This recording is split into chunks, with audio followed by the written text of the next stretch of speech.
World War II began in September 1939. The United States joined into the global war officially in December of 1941 after the attack on Pearl Harbor. Germany officially surrendered in May of 1945. Japan, though, was still holding strong. There were fears of more casualties and the ongoing war, which led to President Truman to approve the use of new and devastating weapons against the country. These were known as the atomic bomb, which the U.S. dropped on the cities of Hiroshima and Nagasaki in August of 1945. This led to their formal surrender on September 2, 1945. In the time of studying the war, most of the focus is on Germany and where they went after the devastation of Nazi control and concentration camps. However, Japan was a country of smaller size that just had 2 nuclear weapons dropped on them. How would they recover and become the Japan of modern day? That is what I wanted to dive into and discover. The full devastation of the bombs may never be known. It is estimated around 150,000 people were killed in Hiroshima and approximately 75,000 in Nagasaki. No real record was kept of these deaths, but these estimates include those that died in the initial bombings and later from their injuries and the fallout. Many describe the aftermath of the atomic bomb as a scene from an apocalypse. There were administrative chaos after the bombings, which led to an unreliable exact account of the aftermath. The process of reconciliation began as soon as the war ended, but it didn't always go smoothly.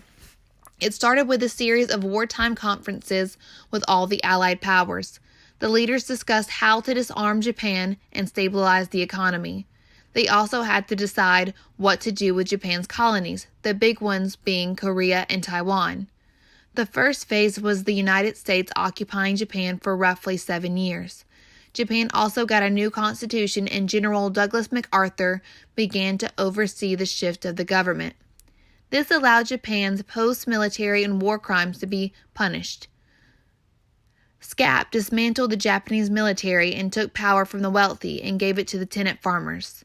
This all helped turn the market into a capitalist system.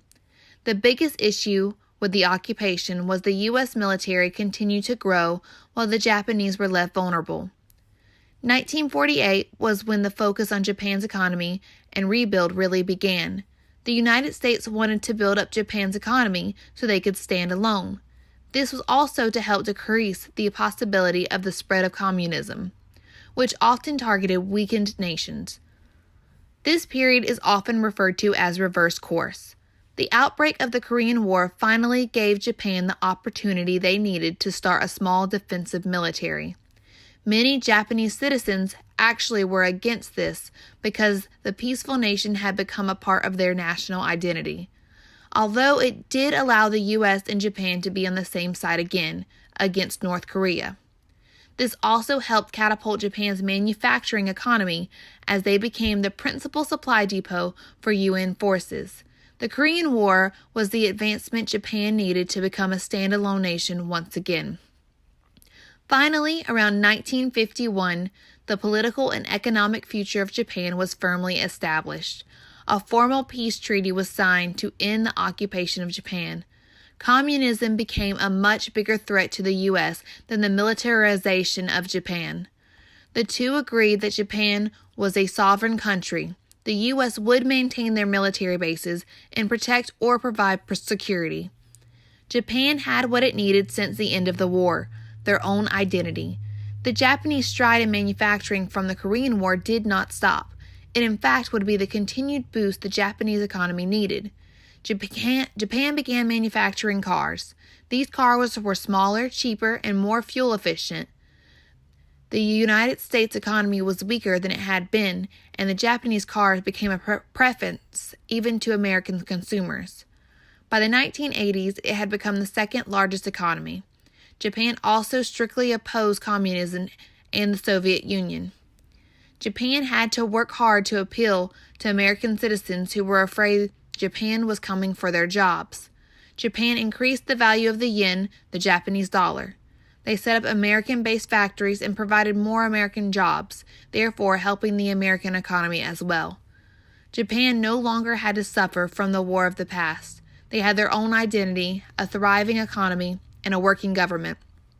The fallout from the bombs had effects for years and possibly still to this day. That is the problem with nuclear weapons. Radiation can wreak havoc on the human body, animals, and lay dormant in the land.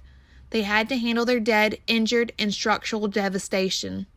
Japan was able to do this with the initial help of the U.S. and allied nations, and then they were ultimately able to rise all on their own to become the modern economic powerhouse of today.